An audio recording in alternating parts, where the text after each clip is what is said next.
ஸ்ரீமன்னாராயணா ஹரிநாராயணா ஸ்ரீமன்னாராயணா நாராயணா ஸ்ரீமன்னாராயணா நாராயண பட்டதிரி உருகும் பரமனா நலம் தரும் நாராயணீயம் அருள் வழங்குமே தினம் நம்மை காக்குமே.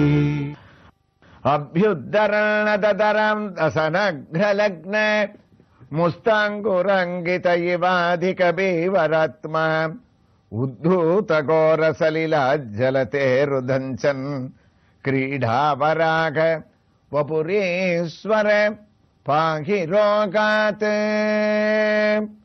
நாராயணியம் 12வது தசகத்துல கடைசி ஸ்லோகமான 10வது ஸ்லோகத்தை பட்டத்திரியை அனுபவிச்சுட்டு இருக்காருன்னு நம்ம சிரவணம் பண்ணிட்டு இருக்கோம். பகவான் வராக அவதாரத்தை எடுத்து ரசாதல லோகத்துல போய் பூமாதேவியைத்தான் மீட்டுண்டு மேல கிளம்பி வந்து இருக்கக்கூடிய ஒரு சந்தர்ப்பத்துல ஒரு கிரீடையாக உத்தூதகோரசலிலாஜ்ஜலதே கிரீடா வராகவபுரீஸ்வர பாகிரோகாத். குருவாயூரப்பா, ஒரு விளையாட்டாக நீ எடுத்துட்டு வரையேன்னு அவர் சொல்லிட்டு இருக்கக்கூடிய ஒரு வைபவங்களை நாம் வராக சுவாமியினுடைய திருக்கோயிலேருந்தே திவ்ய தரிசனத்தோட அடைஞ்சுட்டு இருக்கோன்றது உங்க எல்லாருக்குமே தெரியும். ஏன்னா நம்முடைய நலம் தரும் நாராயணியத்திலே ஒரு கோயிலோட திவ்ய தரிசனம் கூடவே நாராயணியத்தினுடைய ஒரு சிரவணம்ன்றது நமக்கு பழக்கப்பட்ட ஒண்ணு. அந்த வகையில நாம் தமிழ்நாட்டில் அமைந்திருக்கக்கூடிய ஸ்ரீமுஷ்ணம் கஷேத்திரம், அதாவது சிதம்பரத்திலிருந்து சுமார் 40 கிலோமீட்டர் தூரத்திலேயும் விருத்தாச்சலம் ரயில் நிலையத்திலிருந்து சுமார் 25 கிலோமீட்டர் தூரத்திலேயும் அமைந்திருக்கக்கூடிய பூவராக சுவாமி திருக்கோயிலுக்குள்ளே நுழைந்து அங்கு இருக்கக்கூடிய அனைத்து சன்னதிகளையும் பூவராக சுவாமி மூலமூர்த்தி உள்பட நாம் தரிசனம் செய்து கொண்டு இதோ வெளியிலே அழகாக அமைந்திருக்கக்கூடிய நித்திய புஷ்கரணியை அடைந்திருக்கின்றோம். ஆம், நித்திய புஷ்கரணித்தான் இங்கு இருக்கக்கூடிய சுவாமியினுடைய ஒரு தீர்த்தம். அந்த அழகாக அமைந்திருக்கக்கூடிய இந்த ஒரு புஷ்கரணியானது, அதாவது திருக்குளமானது பல தலைவரலாறை இங்கு கொண்டுள்ளதாம். பூவராக சுவாமி பூமாதேவியை மீட்டுக்கொண்டு மேலே கிளம்பி வந்துவிட்டார் என்ற ஸ்லோகத்தை இப்போது நாம் நாராயணியத்தின் 12வது தசகத்தின் கடைசி ஸ்லோகமாக நாம் சிரவணம் செய்து கொண்டிருக்கின்றோம். அவ்வாறு பூமியை மீட்டு வரும்போது இந்த தீர்த்தம் அந்த ஒரு சந்தர்ப்பத்திலே உண்டானதாக கூறுகின்றார்கள். அதாவது அவர் தன்னுடைய சரீரத்தை ஒரு சிலிர்ப்பு சிலிர்த்தாராம். அவ்வாறு சிலிர்ப்பும் போது பலவிதமான ஜல திவலைகள் அங்கு இருக்கக்கூடிய சனக சனந்தன சனாதன சனத்குமாரர்களுடைய பேர் தெளித்தது என்று கூறினோம். அதிலே ஒரு ஜலத்திவளையானது இந்த ஸ்ரீமுஷ்ணம் கஷேத்திரத்திலே இங்கு சிந்தி அதுவே இந்த நித்திய புஷ்கரணியாக உண்டாகிற்றாம். 3.5 கோடி தீர்த்தங்கள் பிரம்மாவினிடத்திலிருந்து அவருடைய அருளை பற்றி இங்கு வந்து சேர்ந்ததாகவும் பாவத்தை போக்குவதாகவும் இந்த புஷ்கரணியிலே ஸ்நானம் செய்வதால் ஏற்படக்கூடிய பலனை கூறுகின்றார்கள். அப்போது பிரம்மாவானவர் கேட்டார், ஸ்ரீமுஷ்ணம் கஷேத்திரத்திலேயே தாங்கள் அழகாக தங்கியதால் தாங்கள் அனைவரும் அனைத்து பாவங்களிலிருந்தும் விடுபட என்ன வழி என்று கேட்டபோது பிரம்மாவனுடைய தலைமையிலே 33 கோடி தேவர்களும் சித்ரா பௌர்ணமி என்று இந்த அழகான நித்திய புஷ்கரணியிலே ஸ்நானம் செய்ய வேண்டுமாம். ஏனால் பூவராகமூர்த்தியினுடைய அழகான ஒரு வைபவம் நான் அன்றைய தினத்திலே முழுவதும் இந்த திருக்குளத்திலே வசிக்கின்றேன் என்று சொன்னதால் அன்றைய தினத்திலே இங்கு ஸ்நானம் செய்பவர்கள் அனைத்து பாவங்களும் தான் விடுபடுகிறார்கள். அது மட்டுமல்ல, இரண்யாட்சனை சுவாமி அழிக்க இருக்கின்றார். அவருடைய மகளான ஜில்லிகையினுடைய பெண் சுக்லா கிருஷ்ணா என்பவர்கள் நதி வடிவமாக இந்த புஷ்கரணியிலே அமைந்திருப்பதால் இது ஒரு பெருமை வாய்ந்ததாக கருதப்படுகின்றது. இதோ புஷ்கரணியின் நடுவிலே அழகான ஒரு மண்டபத்தையும் நாம் தரிசிக்கின்றோம். அந்த மண்டபத்திலேயும் பகவான் வராகமூர்த்தியாக சுதை வடிவத்திலே நமக்கு காட்சியளிக்க தரிசித்துக் கொண்டே இதோ குளத்தை வரம் வர ஆரம்பிக்கின்றோம். ஆகா, அழகான ஒரு அஸ்வத்த விருட்சம், ஆலமரம், அஸ்வத்த நாராயணுடைய ஒரு தலவிருட்சமாகவும் இந்த ஒரு மரமானது வராகசுவாமியினுடைய தலவிருட்சமாகவும் இந்த அழகான கஷேத்திரத்திலே அமைந்திருக்கின்றது. பூமாதேவியை மீட்டுக்கொண்டு வராகமூர்த்தியானவர் ஆனந்த கண்ணீர் விட்டாராம். இவனை அழித்து விட்டோம், உலகத்தை நாம் காப்பாற்றி விட்டோம் என்று. அதுவும் இந்த ஸ்ரீமுஷ்ண கஷேத்திரத்தில் என்று கூறுகின்றார்கள். அப்போது அவருடைய வலக்கண்ணில் இருந்து அமிர்தவல்லி என்ற இந்த அஸ்வத்த மரமானது உண்டானது. இடக்கண்ணில் இருந்து துளசியும் நெல்லிக்கனியும் உண்டானதாம். அதுவே நாம் இப்போது தரிசித்துக் கொண்டிருக்கக்கூடிய அழகான ஸ்தலம்.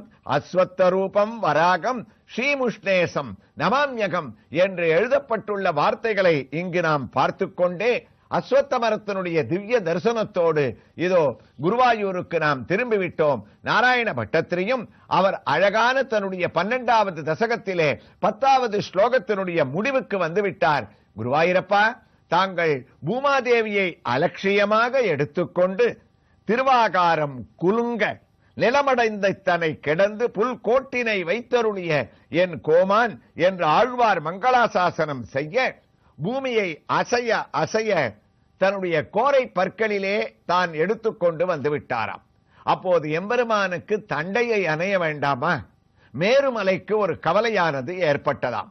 அதாவது கண்ணன் அவதரித்த போது மாணிக்கம் கட்டி வைரமிடை கட்டி ஆணி பொன்னார் செய்த வண்ணச் சிறுத்தொட்டில் பேணி உனக்கு பிரமன் விடுத்தந்தான் மாணிக் குரலனே தாலேலோ என்று அவனுக்கு தொட்டிலை இட்டார்கள். காலிலே அழகான கால் சலங்கையை கொலுசை கட்டினார்கள். இப்போது வராகமூர்த்தியான இந்த சுவாமியும் இப்போது நாம் தரிசித்த ஸ்ரீமுஷ்டம் கஷேத்திரத்தில் கூட சிறு குழந்தை போலத்தானே காட்சியளிக்கின்றார். ஆனால் காட்சி அவ்வாறு அளித்தாலும் வராகமூர்த்தி தன்னுடைய கோரை பற்களிலே பூமாதேவியையே தாங்கினார் என்றால் உருவம் எவ்வளவு பெரிதாக இருக்கும். அப்போது அவருடைய காலுக்கு சலங்கையிட வேண்டுமானால் யார் வந்து சலங்கையாக சுற்றி கொள்ள வேண்டும்? மேரு மலையே வந்து சலங்கையாக சுற்றி கொண்டதாம். அப்போது சுவாமியானவர் தன்னுடைய காலை அழுத்த மேரு மலையிலே இருக்கக்கூடிய துகள்கள் பரல்கள் எல்லாம் கனகனகன என்று ஒரு குழந்தை நடக்குமே. ஆனால் அதற்கு எதற்காக அழகான ஒரு சலங்கையை கட்டுகின்றார்கள்? அந்த சலங்கையிலே மாணிக்க பரல்களை கட்டுவார்களாம். அது நடக்கும் போது அதிலிருந்து எழக்கூடிய ஓசையை கேட்டு குழந்தை சந்தோஷப்பட்டு கொண்டு தானே சிரிக்குமாம். அதே போல குருவாயூரப்பா, கிரீடா வராகவபுரீஸ்வர பாகிரோகாத்து, உன்னுடைய மேரு மலையான சலங்கையிலிருந்து எழக்கூடிய சலங்கை பற்களுடைய சப்தத்தை கேட்டு நீ ஆனந்த பாஷ்பத்தோடு ஒவ்வொரு காலையும் முன்னும் பின்னும் வைத்து அழகாக பூமாதேவி குலுங்க, வக்ஷஸ்தலத்திலே ஸ்ரீதேவியானவள் குலுங்க, ஒரு விளையாட்டாக நீ மேலே கிளம்பினாயாமே என்று பட்டத்திரி கேட்கக்கூடிய இதனுடைய பரிணாமம் தேசிகன் பூஸ்துதியிலே அழகாக இவருடைய ரூபத்தை வர்ணிக்கின்றார். கிருஷ்ணா, மகாவராகமாக ஸ்வாபாவிகே வசுமதிர் ஸ்ருதிபிர் விபவ்யே பத்யுர் மகிமுனி பவத்யோ பிரதிபன்னவாசம் சங்கே விமான வகன பிரதிமா சமானாக ஸ்தம்பேரம பிரபிருத்தயோபி வகல்தி சத்வாக. மகாவராக ஸ்வரூபம்னு பேர் பூமாதேவியை எடுத்துன்னு வரத்துக்கு. ஆழ்வாருடைய அனுபவம் ஒரு போல, கிரீடாவராகன்னு பட்டத்திரை சொல்லிட்டார். தேசிகனுடைய ஒரு அனுபவம் சாதாரணமா இப்ப நம்முடைய நலம் தரும் நாராயணியத்துல கூட பலவிதமான கோபுரங்களை தரிசிக்கிறோம். ஸ்ரீமுஷ்ணத்துல கூட உயர்ந்த சமீபத்துல புதுப்பொழிவு பெற்ற இந்த அழகான கோபுரத்தை நம்ம தரிசித்தோம். ஒவ்வொரு கோயிலையும் நம்ம கோபுரத்தை தரிசிக்கிற சமயத்துல அதுல பலவிதமான சுதைகள் இருக்கும், யானைகள் இருக்கும், திக்கஜங்கள்லாம் இருக்கும். அப்போ அந்த கலசங்கள் திக்கஜங்கள்லாம் அந்த கோபுரத்துல என்ன நினைச்சுக்குமா, பல துவாரபாலகர்கள் கூட தோல்ல அப்படி தூக்கி பிடிச்சுட்டு இருக்கா மாதிரி கோபுரத்துல சுதை இருக்கும். இவாளுக்கெல்லாம் என்ன தோணுமா, நாமத்தான் கோபுரத்தை தாங்கிட்டு இருக்கோம், நம்மளாலத்தான் கோபுரம் நிக்கிறதுன்ற ஒரு உணர்வு ஏற்படுமா. அதனாலதான் கோபுரம் தாங்கும் கலசங்கள்னு கூட நம்ம ஒரு அடமொழி சொல்றது உண்டு. ஆனா தேசிகர் கேட்டார், இந்த சுதைகளா கோபுரத்தை தாங்கிறது? 8 நிலை 7 நிலை 9 நிலை எவ்வளவு பெரிய நிலையில இருக்கக்கூடிய அதை போய் தாங்க முடியுமா? அதுகளுக்கு அப்படி ஒரு உணர்வு ஏற்படுமா? அதுபோல இந்த பூமாதேவியை தாங்கிண்டு சங்கே விமான வகன பிரதிமா சமானாக ஸ்தம்பேரம பிரபிருத்தயோபி வகந்தி சந்தாக. இப்ப பூமாதேவி மேல வராக சுவாமி நின்று தூக்கினாரு. அப்ப பூமாதேவி வராக சுவாமியை தாங்குறாளா, இல்ல வராக சுவாமி பூமாதேவியை தாங்குறாளா? கோபுரம் கலசத்தை தாங்கிறதா, கலசம் கோபுரத்தை தாங்கிறதா? அப்படின்னா உண்மை கோபுரம் தான கலசத்தை தாங்கிறது. அதனால வராக சுவாமியே, தாங்கள் தான் பூமி அகில உலகம் எல்லாத்தையும் எடுத்துண்டு ஒரு உயர்ந்த கோபுரம் போல, எப்படி கோபுரம் நிலை நிலை நிலையாக நாம அப்படி மேல பாக்குற சமயத்துல வளர்ந்துட்டே போகுமோ, அதுபோல அபியுத்தரம் அததரம் தசனக்ரலக்ன முஸ்தங்குரங்கித இவாதிகபிவராத்மா. பட்டத்திரி சொன்னார், இப்படி கோபுரம் மாதிரி விருன்னு வளர்ந்த பகவான் மேல அந்த பூமா தேவியானவள் வராக அவதாரத்துல எப்படி இருந்தாள்னா ஒரு கோரக்கிழங்கு மாதிரி இருந்தாலாம்.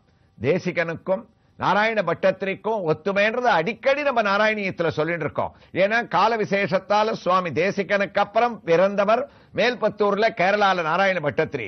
பலவிதமான தேசிகனுடைய ஸ்ரீசுக்திகளை இவர் படிச்சிருக்கணும். அதனால அந்த வார்த்தையில இருக்கிற ஒத்துமை இருக்க நாராயணியத்திலேயே இந்த ஸ்லோகத்தை முடிக்கச்சே ஒரு கோரக்கிழங்கு மாதிரி இருந்தது பூமாதேவின்னார். தேசிகனும் தன்னுடைய தசாவதார ஸ்லோகத்துல எப்படி வராக அவதாரத்துல பூமாதேவி இருந்தான்னு நம்ம கேட்கும் போது கோபாயே தனிதம் ஜகந்தி குகன போத்ரி பவித்ரீகிருத பிரம்மண்ட பிரளயோர்மி கோஷ குருபிர் கோணாரவைர் குர்குரைகே யத்ரம் கிராங்குர கோட்டி காட்ட கடன நிஷ்கம்ப நித்யஸ்திதிகி பிரம்மஸ்தம்பமசதசோ பகவதி முஸ்தேவ விஸ்வம்பர முஸ்தங்குரங்கித. நாராயண பட்டத்திலையும் அதே பதம். தேசிகனும் முஸ்தேவ விஸ்வம்பர குர் குர் குருன்னு ஒரு அந்த மூக்குலேந்து பயங்கரமான ஒரு சத்தம் கேட்கறதாம். அந்த சத்தத்துல இந்த பூமாதேவி ஆடுறது வயல்கள்ல பூத்து இருக்கக்கூடிய அந்த செடியில இருக்கிற கோரக்கிழங்கு மேல காத்து பட்டா எப்படி காத்துல அது அப்படி எப்படி செய்யுமோ அதே மாதிரி இவருடைய சத்தத்துக்கு ஏத்த மாதிரி இதை ஆட ஆரம்பிச்சுதான். ஆறத பார்த்த உடனே இவருக்கு பயம் வந்துருத்து, எங்கேயாவது பூமாதேவி கீழே விழுந்துருவாளோன்னு. அதனால என்ன பண்ணார், சட்டுன்னு தன்னுடைய அசைவ நிறுத்தின்றாராம். அசைவ நிறுத்தின்றதோட மாத்திரம் இல்ல, நிதானமாக ஒவ்வொரு அடியாக ஒவ்வொரு அடி வைத்து நான்றில ஏழ்மனோ தானத்தவே பின்னும் நான்தில ஏழ்மலையும் தானத்தவே பின்னோ நான்னில ஏழ்கடல் தானத்தவே அப்பல் ஊன்றி இடந்து நடந்து எயிற்றில் கொண்டனாலே. திருவாய்மொழியில ஆழ்வார் அனுபவிச்சார். பகவான் வரக்கூடிய அழக பட்டத்திரியினுடைய சம்ஸ்கிருத ஸ்லோகத்தோட ஒத்து போச்சான். எப்படி தெரியுமா, நீ மேல வராக சுவாமியா வந்த 7 உலகம் 7 மலை 7 சமுத்திரங்கள், அதாவது இத்தனையும் மலை அசையல, அதே சமயத்துல பயந்துண்டு வரல, சமுத்திரம் கலங்கல, நீ உள்ளுக்குள்ள மீட்டு வர போச்சே சமுத்திரராஜன் கலங்கினான். இப்ப தழும்பல அப்படி பூ போல எந்த விதமான அதிர்வும் இல்லாம அந்த அம்மா பயப்படுறாளேன்னு பின்னோ நாத்தில ஏழ்கடல் தானத்தவே அப்பன் ஒன்றி இடந்து எயிற்றில் கொண்டனாலே. அப்பன் சொன்னார் பாருங்க திருவாய்மொழியில இவர். அவர் அங்க குருவாயூர் அப்பன் சொன்னத அதே பதத்தோட இவர் அப்பன் அவன் ஊன்றி இடந்து வராக சுவாமியாக பூ போல அப்படி கிடுகிடுகிடுன்னு இப்படி மேல வந்தானே. இந்த கதையை கேட்டவாளுக்கு என்ன பலன்னா, அவளுக்கு மலை போல வரக்கூடிய துன்பங்கள் எல்லாம் பனி போல வேடுமா. அதான் இந்த ஸ்லோகத்துக்கு ஒரு பலஸ்ருதி.